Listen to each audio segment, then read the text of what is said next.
One of the guys who's kind of stood out through early parts of practice is Coyne. What have you kind of seen from him and what he's been able to do for you guys? Well, we're fortunate, that he got an opportunity to come in and give. I think he had about 7 or 8 practices with us in the bowl prep. Unbelievable, kid. I mean, he's done a really good job in the meeting rooms, and he's picked it up.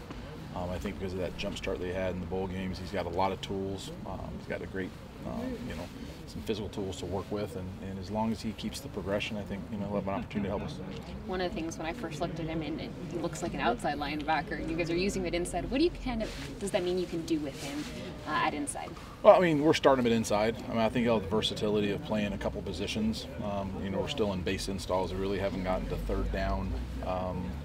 Part of the installs, and we're still identifying what his strengths are and kind of how he fits with the other 20-25 guys, and kind of see how we're going to utilize everybody. One of the things last season, everyone talks about how last season the defense was great, but now they want to be better. With Evan Weaver, where does he go from what he did last season? Well, I think it's the continued play on the field, but there's a lot more that you can do off the field. It's the weight room, it's the meeting room, it's how he's handling his own, maturity and development. And then from there, I mean, as productive as he was, there's still a lot of plays left that he can make. And hopefully he'd be the first one to tell you that. So there were opportunities for big plays that he would probably rather have the play back. And so it's as productive as he was, there's still a lot to be left. And I think in terms of experience, he doesn't have a ton of experience. Last year was his first time really playing full time. Not too shabby a first year. Yeah. So you like to think there'd be another significant jump. When you talk about that off the field maturity, and that, do you see him developing in those ways? I do. We get you guys get to see this product. I get to see him. How he's handling his life, and what comes, with the level of play that he's had, some responsibility comes, and as he earns that confidence, he's going to be, a more integral part of what we're doing off the field too. The amount of tackles that JK and Ev had last year, we rarely see a duo get more than 300. Is your defense designed to funnel the play to the center of the linebacking core? No, it's really not.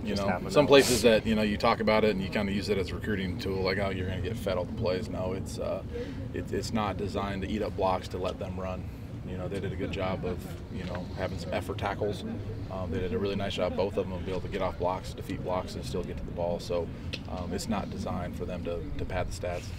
Well, not to pad the stats. I know you mean. They're not system linebackers, then. No, they're earning their production. We've seen Cole Doty play a bit more early, or how has he done, kind of earning some good time out here?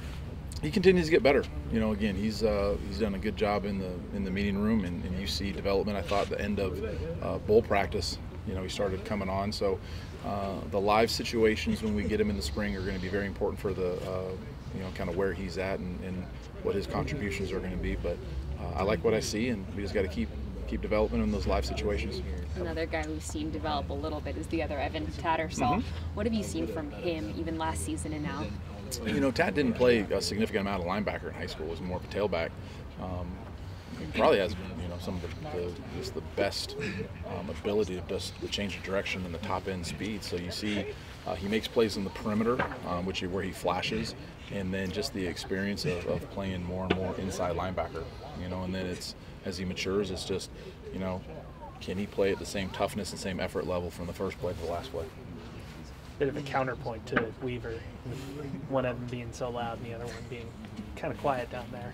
How do they kind of match up?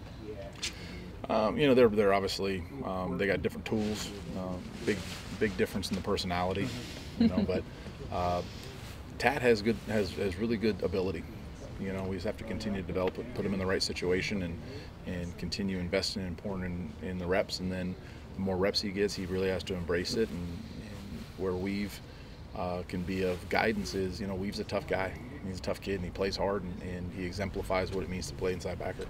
Is that by design? Put someone with Weave who's maybe a little tamer? No, not by design. I wish I had all those different characteristics I could put together, but I think it's going to be convenient that he has an older player that he can emulate in some of the qualities that we're looking for. Are you surprised that Jordan was not invited to the combine, and what does it mean to his chances of catching on with the team at some point? I wouldn't say I was disappointed. I was, kind of perplexed. I don't know what, in terms of physical measurables. I think he stacks up with height, weight, speed. The production was there. The character was there. So, the NFL's an enigma sometimes. There's a lot of misses and a lot of, people that you think are going to be great that aren't, and then people that you don't think really have the tools, but they have the emotional capacity to go in there and learn, and they get with the right team, the right situation, and they blossom. So I'm not too concerned with.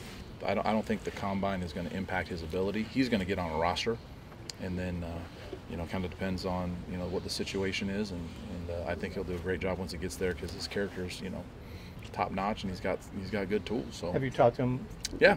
Was he disappointed that he didn't get the call? He was disappointed, but the thing he said, Coach, I was disappointed, but I'm over it, and I'm pouring myself into my opportunity, and he's really excited about Pro Day coming out here next month or this month. Are you guys missing all his crazy food concoctions?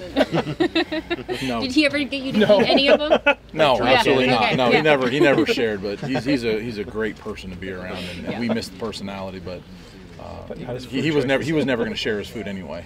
I remember talking about Thanksgiving. He goes, "No, I just eat a steak for Thanksgiving. Just got to get the protein." There you go. I was like, that sounds about right. Okay. All right. Thanks so much, Thanks. Coach.